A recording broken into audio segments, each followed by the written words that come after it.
Welcome to mega 9 TV. నేను మీ ప్రతిభ. నేను మీ జనని.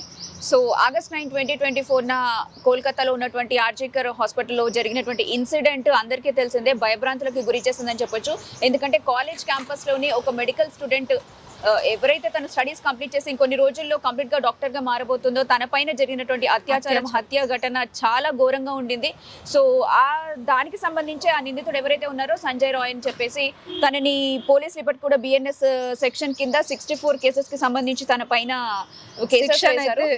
విధించడం జరుగుతుందని చెప్పేసి ఇప్పుడు జనవరి 20 తేదీన ఆ శిక్ష ఏంటి అనేది అయితే మనకి ఖరారు చేస్తున్నారని తెలిసిందనమాట. మరి ఆ శిక్ష ఏంటి, ఎలాంటి శిక్ష విధిస్తారు అనుకుంటున్నారు ప్రతిభ గారు మీరు?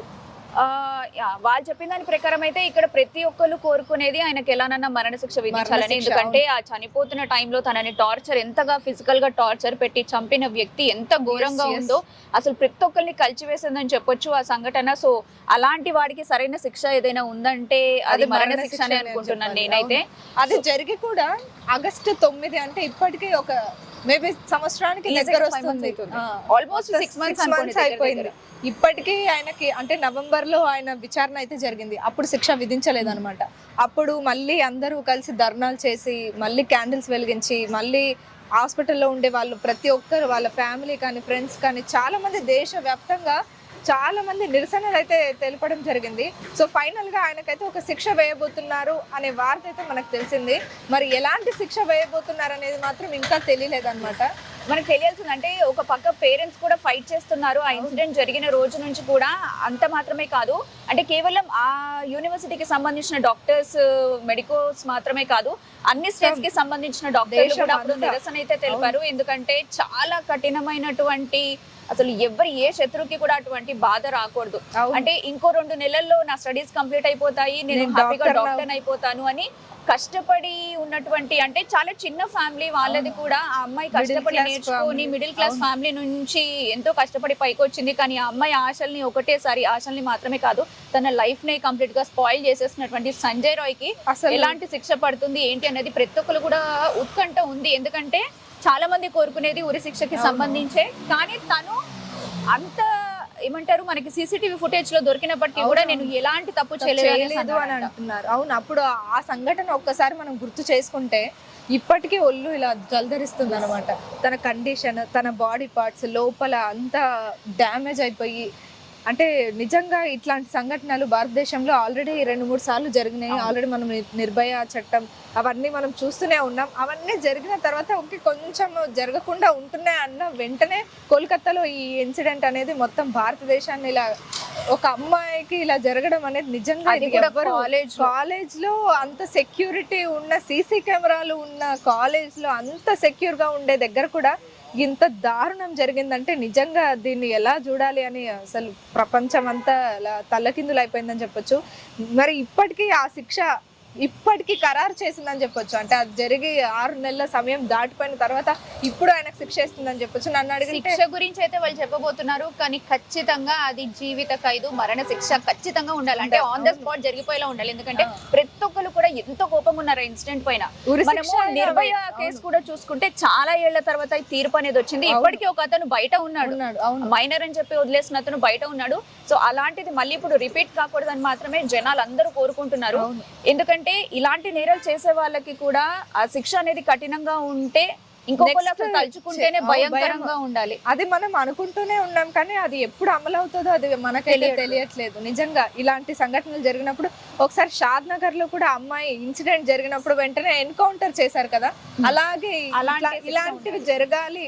నిజంగా ఎవరైతే తప్పు చేశారో వాళ్ళకి వెంటనే శిక్ష పడాలి అని చెప్పేసి అందరం కోరుకుంటున్నాం.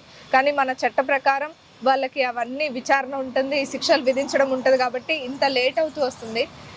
మరి నేను అనుకుంటున్నాను ఉరి శిక్ష ఇస్తారేమో అని నేను అనుకుంటున్నారు. ఉరి శిక్ష వేసినప్పటికీ కూడా ఆ డేట్ అనేది తొందరగా కన్ఫర్మ్ చేస్తే బాగుంటుందేమో. ఎందుకంటే ఏమాత్రం సిగ్గు, హ్యుమానిటీ ఏది లేకుండా ఆ మనిషి అంత దారుణంగా అమ్మాయిని టార్చర్ చేసి చంపాడంటే అసలు అత్యాచారం అనేది ఒక వేరే నేరం అయితే తనని ఆ రోజు టార్చర్ కి గురి చేసింది కంప్లీట్లీ చాలా క్రూయల్ గా ఉన్నటువంటి అంశం. అందుకే ఇప్పుడు కోర్టు దగ్గర కూడా తనకి శిక్ష ఉంటుందని చెప్తున్నారు కదా, అక్కడికి అందరూ చేరుకొని ఎవరైతే నిరసన తెలుపుతున్నారో వాళ్ళందరూ వస్తే ఎక్కడ గొడవ అవుతుందో అని చెప్పేసి అక్కడ ఒక సెక్యూరిటీని కూడా ఏర్పాటు చేయడం. దీన్ని బట్టి జస్ట్ ఇమాజిన్ ఎంత ఇదిలా ఉండబోతుంది అక్కడ. సంజయ్ రాయ్ వాళ్ళ అమ్మ కూడా చెప్పింది, మా శిక్ష విధించినా పర్వాలేదు, మేము రాము, ఆయన చూడ్డానికి రాము, ఏమైనా చేసుకొనివ్వండి, నాకు అమ్మాయిలు ఉన్నారు, నేను ఒక తల్లినే, నాకు ఆ బాధ తెలుస్తుంది, పట్టించుకోము అన్నట్టు మాట్లాడారు అనమాట వాళ్ళ అమ్మ.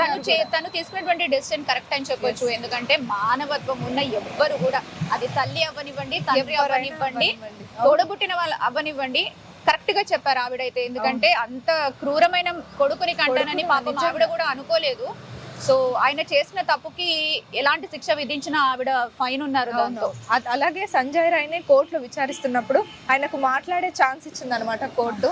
అప్పుడు ఆయన చెప్పడం ఏంటంటే, నాతో పాటు నేను అత్యాచారం జరిగే ప్లేస్ లో నాతో పాటు చాలా మంది ఉన్నారు అని చెప్పడం అయితే జరిగిందనమాట. నేను ఒక్కడనే కాదు, కావాలని నన్ను ఆ కేసులో ఇరికించారు, నాతో పాటు ఇంకా చాలా మంది ఉన్నారని అంటే, దానికి కోర్టు ఎలా స్పందించిందంటే, ఓకే మేము వాళ్ళని కూడా విచారిస్తామని చెప్పేసి సిబిఐకి వాళ్ళకి అప్పచెప్పింది అనమాట. మరి నిజంగా అంతమంది కలిసి చేసిన ఈ అత్యాచారం సీసీ కెమెరాలో కనిపించిన ఫుటేజ్ చూస్తే మనకి అంటే అసలు అక్కడ ఏం జరగనట్టు, ఎవరు ఆ ప్లేస్ ని పట్టించుకున్నట్టు, అలా వదిలేసినట్టు, నిజంగా అక్కడ ఏం జరగలేనట్టు వాళ్ళు రియాక్ట్ అయ్యే విధానం కానీ ఎలా ఉండింది, ఆ హాస్పిటల్లో ఉండే యాజమాన్యం కానీ, ఆల్రెడీ ఆయన ఎవరైనా చేశారు అనుకున్నా కూడా ఇప్పుడు అక్కడ మనకి కొన్ని గంటల వరకు అసలు ఎవరు నేరస్తుడు అన్నది అర్థం కాలేదు ఆ టైంలో. ఎందుకంటే బయట వ్యక్తి వచ్చాడు, బయట వ్యక్తి అంటే ఆ హాస్పిటల్ డిపార్ట్మెంట్ కి సంబంధించి ఏదైతే డ్యూటీ చేస్తాడో ఒక బయట వ్యక్తిలానే వచ్చాడు. బట్ తను బయటికి వచ్చి వేరే వాళ్ళు చూస్తూ ఉన్నారు అన్నదంటే తను తప్పించుకోవడానికో లేకపోతే తన పైన ఉన్నటువంటి శిక్ష తగ్గడానికి అదొక స్టంట్ అని అనుకోవచ్చు. కానీ నిజంగానే ఆ సిచ్యువేషన్ చూస్తే మేబీ ఇంకా ఎవరైనా దాంట్లో ఇన్వాల్వ్ ఉండొచ్చు. కాకపోతే మెయిన్ ఏవన్ అయితే ఈయననే ఉండొచ్చు. కాకపోతే ఈయనకు సహకరించిన వాళ్ళు లేదంటే ఈయనకు సపోర్ట్ చేసిన వాళ్ళు కరెక్ట్ గా అదే డాక్టర్ మీద ఇలా అటాక్ చేయాలని కూడా అప్పుడు ఒక వార్తలు వచ్చాయి. ఈ అమ్మాయిని మేబీ అక్కడ ఏమైనా సిచ్యువేషన్ జరుగుండొచ్చేమో అప్పుడు, ఈ మెడికల్ కి సంబంధించి ఏమైనా అని చాలా మందికి ఆ డౌట్స్ కూడా ఉన్నాయి. మరి మొత్తానికైతే ఆయనకి ఒక శిక్ష అయితే ఖరారు చేయడం జరిగింది. మరి ఏ శిక్ష ఇస్తారనేది దేశవ్యాప్తంగా ఇప్పుడు సంచలనమైన వార్తగా ఉందన్నమాట. మరి ఏ శిక్ష విధిస్తారో మనమైతే చూస్తూ ఉండాలి. కాసేపట్లో తెలిసిపోతుంది కాబట్టి నేనైతే మనస్ఫూర్తిగా కోరుకుంటున్నాను, చాలా కఠినమైనటువంటి శిక్ష పడాలి. ఆ అమ్మాయి ఏదైతే బాధపడిందో, అసలు ఒక్కసారి కూడా చంపేస్తే అమ్మాయి పడిన బాధలో 1% కూడా ఉండదేమో. బట్ స్టిల్ అలాంటి వాళ్ళకి అసలు ఈ భూమి మీద ప్లేస్ లేదనే చెప్పొచ్చు.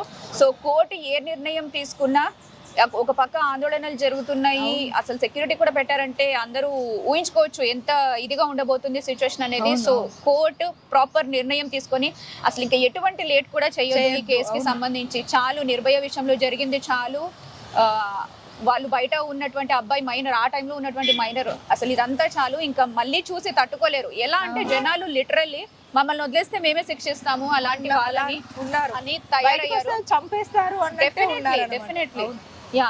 సో యా, మేము అదే కోరుకుంటున్నాము, కోర్టు మంచి ప్రాపర్ రైట్ డెసిషన్ తీసుకుంటుందని చెప్పి. సో మరికొన్ని గంటల్లో మనకు తెలిసిపోతుంది. చూద్దాం అక్క, అసలు మరి తనకి ఎలాంటి శిక్ష విధిస్తారో, ఆ శిక్ష ఎలా ఉండబోతుంది, ఆ శిక్షకి అందరూ ఓకే చెప్తారా లేదంటే మళ్ళీ పోరాటం స్టార్ట్ చేస్తారా అన్నది అయితే మనమైతే ఎటువంటి పోస్ట్పోన్ కూడా అవసరం లేదు మనకి. యా, సో కోర్టు నిర్ణయం వాళ్ళు ఏదైతే నిర్ణయం తీసుకుంటారో కరెక్ట్ గా ఉండాలని చెప్పి మనం కోరుకుందాం.